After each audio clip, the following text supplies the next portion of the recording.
At the age of 13, during the summer, we relocated, leaving behind the urban sprawl, exchanging the cacophony of city life for the seemingly endless expanse of rural solitude. Our new home, Hollowbrook, was a town suspended in time, its main street comprising a modest diner, a solitary gas station, and a convenience store that also functioned as a bait shop. The townspeople appeared to exist in an intricate web of familiarity, each face recognizable to the next. My mother found it utterly charming. My father muttered something about peace and quiet. I, however, detested it. It was not merely the severance from my former life, my friends, my school, the entirety of my existence, but rather the sheer barrenness of this place. No cinemas, no arcades, no shopping malls. Only clusters of houses, dense forests, and a school building that bore the weight of a century's worth of history. The first few days were insufferable, punctuated by the towering presence of unopened boxes, the acrid scent of fresh paint, and the relentless hum of cicadas. With no internet for 2 days, my existence was reduced to assisting with unpacking or staring blankly at the ceiling, tracing the fractures in the plaster. Then, I met Ethan, Jake, and Will. Our encounter transpired at the basketball court behind the school. I had not been playing, merely observing from my bicycle, when Ethan initiated conversation. He possessed shaggy blonde hair, a Red Sox cap pulled low over his face, and an effortless charisma that made it impossible to dislike him. Jake and Will were his perpetual companions. Jake was stocky, with a sharp jaw and a perpetual habit of cracking his knuckles. Will, by contrast, was lanky and reserved, always trailing a step behind the others. Ethan dribbled the basketball absent-mindedly, scrutinizing me. "So, you just moved here, right?" I nodded. "Yeah, last week." "Where from?" Jake interjected. "Boston." At this, the three exchanged glances, then looked back at me. "Whoa," Ethan remarked, grinning. "City kid."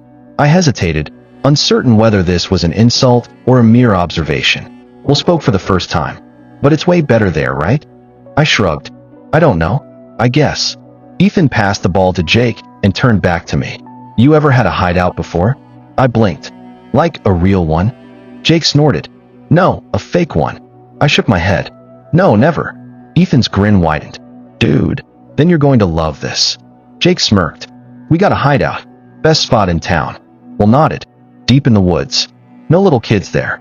Intrigued, I leaned forward. "For real?" "For real," Ethan confirmed. "We'll take you tomorrow." And thus, it began. The following afternoon, Ethan materialized at my doorstep before I even saw him coming, knocking briskly. He had his bike with him, one foot resting lazily on the pedal. "Come on," he said. "We're taking you with us." I barely had time to grab my own bicycle before we were off, pedaling through the quiet streets, cutting through backyards, and leaping over curbs. The farther we traveled, the fewer houses there were, until at last, the pavement gave way to dirt roads, and Hollowbrook faded behind us, swallowed by towering pines. At some point, Ethan instructed us to abandon our bikes. I had expected them to lead me down some obscure, overgrown trail, but instead, we emerged onto a narrow dirt road, tire tracks worn deep into the earth. It twisted through the trees, winding up a gentle hill before vanishing into the horizon. I squinted. "Wait, if there's a road, why don't you guys just ride your bikes all the way?" Jake chuckled, nudging my arm. "Where's the fun in that?" Ethan smirked. "Yeah, what's cooler?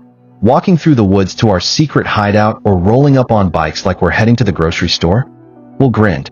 "We're off the grid, man. No roads." I laughed, shaking my head. But I had to admit, there was something thrilling about it. It felt clandestine, like we were venturing into an undiscovered world. Then I saw it. Nestled in the thick embrace of an ancient oak tree stood a treehouse. It was perfect, the kind of hideout every kid dreams of. Large enough to accommodate all of us, but compact enough to retain its sense of secrecy. The wooden planks, though weathered by time, remained sturdy, nailed securely together. A simple rope ladder dangled from the entrance, swaying gently in the breeze. Ethan ascended first, followed closely by Jake and Will. I hesitated, staring up at it. I had never had a place like this before, never had a clubhouse, a fort, or a secluded retreat to call my own. In the city, We had cracked sidewalks and fire escapes. This was something else entirely. Summoning my resolve, I grasped the rope ladder and climbed inside. The interior bore the hallmarks of its occupants. Initials carved into the wooden walls, crude drawings sketched in marker, a few battered camping chairs haphazardly arranged in the corners. A flashlight and a deck of cards rested atop an overturned crate. The air carried the scent of pine and dirt, mingled with something unidentifiable at the time. Ethan flopped onto the floor in the corner. "So, what do you think?" I lowered myself onto the wooden planks, still absorbing the details. "It's awesome." Jake grinned. "Told you." For hours, we simply talked, exchanging the kind of absurd, aimless musings that only kids can conjure. Who would win in a fight, Batman or Spider-Man? Were aliens real? Would we drink beer when we got older? It felt normal, natural, like I had always belonged here. Then, Ethan leaned back, stretching his arms. "Man, I wish we could just stay here all night." I raised an eyebrow. "Why can't you?" Jake groaned, tilting his head back dramatically. "Because our parents are lame." Ethan sighed. "They don't like us being out past 9. Will rolled his eyes. "Especially after Sarah went missing." That name struck a chord. I had heard it before, on the news. A girl from school, gone without a trace. I frowned. "So, they think kids are getting kidnapped or something?" Jake scoffed. "Dude, parents think everything is out to get you. They hear about one kid going missing and suddenly act like we're gonna get snatched off the sidewalk." Ethan nodded. "Yeah, I get it, but it's annoying. We're not little kids anymore." Will grinned, rapping his knuckles against the wooden wall. "I mean, come on, we got our own house and everything." Jake sat up, smirking. "Exactly. We got a house, we got furniture, we got food." Ethan held up a half-crushed bag of Doritos. "Rations." Will laughed. "We're practically grown-ups. We even clean, sometimes." I grinned. "Yeah, except your house doesn't have a bathroom." Jake crumpled a napkin into a ball and tossed it at me. "Dude, it's called nature." We all cracked up, and for the first time since moving here, I felt like I wanted to be in Hollow Brook. As the afternoon waned, the air cooled, and elongated shadows stretched across the forest floor. Jake suddenly spoke, his tone more subdued. "Sometimes we find stuff moved around." I looked up. "What do you mean?" He shrugged. "Like, we'll come back and a chair will be in a different spot. Or one of our flashlights will be missing." I frowned. "You think someone else knows about this place?" Jake shook his head. "Nah, we never told anyone." Will leaned back, staring at the ceiling. "If we started asking around, people might get curious. They'd come looking. Then we wouldn't have it to ourselves anymore." Ethan sighed. "So we just ignore it." The sun had nearly disappeared when Ethan checked his watch and suddenly swore. "Crap, it's almost 9. Jake groaned, rising to his feet and dusting off his jeans. "Fine." Will exhaled. "Guess we gotta be responsible and head back." By my second week in town, Sarah's disappearance had become omnipresent. Her face stared back from flyers plastered to telephone poles, pinned in the school office, and stapled to the bulletin board at the grocery store. "Missing. Last seen at Hollow Brook Elementary." It did not feel like a story whispered in hushed tones. It felt like a weight, a presence, something the entire town carried. And none of us had any idea what was coming next. The teachers looked exhausted, their usual patience worn thin. Parents lingered longer at school pickup, their eyes constantly scanning the area. Among the students, whispered rumors circulated like wildfire. Some claimed Sarah had simply run away, others insisted she had been taken by something lurking in the woods. Despite the pervasive unease that had settled over Hollow Brook, there was one person who remained unchanged, Mr. Harris. Mr. Harris was different from the other adults. He was tall and broad-shouldered, with a thick mustache and an easy, reassuring smile. Every kid liked him because, unlike most grown-ups, he actually listened. He never scolded us for running in the hallways, never dismissed our questions, and sometimes, when teachers weren't looking, he'd slip us candy. One afternoon, I had stayed behind to retrieve a forgotten notebook from my locker when I ran into him near the gym.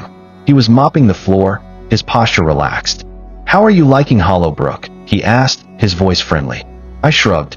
"It's all right." He chuckled. "Not too boring for you?" City kids usually think we're a bunch of weirdos. "I don't know," I admitted. "I kind of like it." He nodded, leaning against the mop handle. "Yeah, this town grows on you. Always been real close-knit." I I shifted, unsure of what else to say.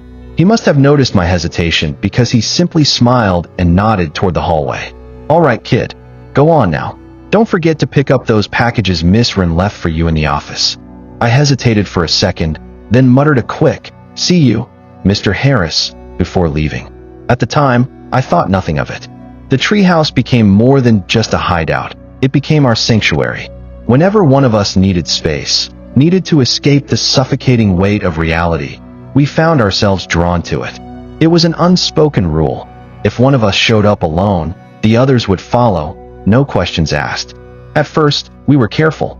We always watched the time, always made sure to leave before nightfall. But as the weeks passed, and we grew more comfortable, we started pushing the limits.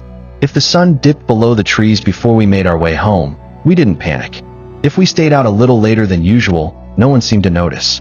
So when Ethan joked about spending the night in the treehouse, none of us immediately dismissed the idea. "We basically live here anyway," he said, stretching out on one of the old cushions. Jake laughed. "Yeah, we got food, we got supplies. We're, like, a step away from moving in." Will leaned forward. "Imagine how cool it would be to wake up here. No parents to nag us." I hesitated. "Yeah, but," I trailed off. We all knew what I was about to say. The rule. We weren't supposed to stay out after dark, but none of them looked worried. "Dude," Jake said, shaking his head. "That rule's stupid. Our parents are just paranoid." He leaned in slightly. "You really think something bad's gonna happen if we sleep here for one night?" Ethan grinned. "I say we do it. Let's prove them wrong." Jake smirked. "Yeah, prove to them that nothing will happen." That part got to me. It wasn't about breaking the rules. It was about proving that we could. I looked around. No one else seemed scared. Finally, I nodded. "All right, one night." That was all it took. I waited until my parents were asleep. I stuffed my sleeping bag into my backpack, grabbed a flashlight, and quietly slipped out the back door. The night air was crisp, the town eerily silent. I pedaled quickly, my heart hammering, not out of fear, but from the thrill of it. By the time I reached the dirt road, I saw 3 familiar figures waiting for me, their bikes already tossed to the side. Ethan, Jake, Will. We grinned at each other. No turning back now. The woods were different at night. The familiar paths we had walked countless times seemed foreign, almost hostile in the darkness. Our flashlights cast bouncing beams against the trees, the leaves crunching beneath our feet, the only sound breaking the silence. By the time we reached the treehouse, it felt real. We were actually doing this.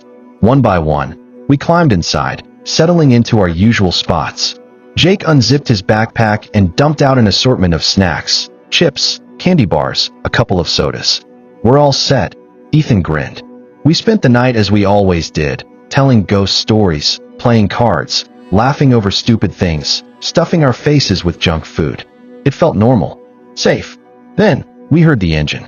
At first, I barely registered it, half thinking it was just the wind or a plane in the distance.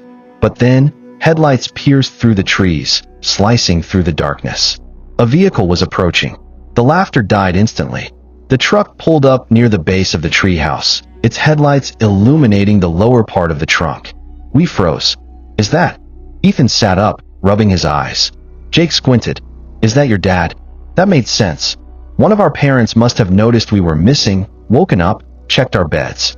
But as we sat there, waiting for the inevitable shout, something felt wrong. No car door opened. No angry voice called out. Silence. Jake swallowed. "That's not my dad's truck." The air changed. Ethan crept toward the window, peering down. "Could be a hunter," he whispered. "Or someone camping." But we all knew the truth. No one hunted out here. No one camped this deep in the woods. A door opened. A figure stepped out. We could barely make them out in the darkness. Just the silhouette of a person moving between the trees. Will exhaled sharply. "Who the hell?" A footstep. Then another. They were coming toward us. Jake's voice was barely above a whisper. "Why are they coming straight here?" No one had an answer. The person reached the base of the treehouse. For a second, they just stood there. Then, the creak of a footstep on the first rung of the ladder. Ethan inhaled sharply. "Guys!" Another step. They were climbing. Panic surged through me. Jake turned to the trapdoor, eyes darting wildly. "What do we do?" Another step. Then, a voice. Low. Familiar. "What the hell?" I turned just as the man's head appeared through the trapdoor. For a moment, we locked eyes. His face was partially obscured by a hood, but I saw the recognition dawn in his features. A slow, creeping realization, like he had just been given something he didn't expect, but wanted. That was all I needed to see. I didn't wait. I grabbed the windowsill and jumped. I didn't think. I just moved. My fingers curled over the wooden edge of the window, and I threw myself out. The world twisted in a blur of darkness and moonlight as I plummeted toward the ground. The impact hit like a shockwave. My legs crumpled beneath me, pain exploding up my shins, but I barely registered it. I was already scrambling to my feet, lungs heaving, adrenaline overriding everything else.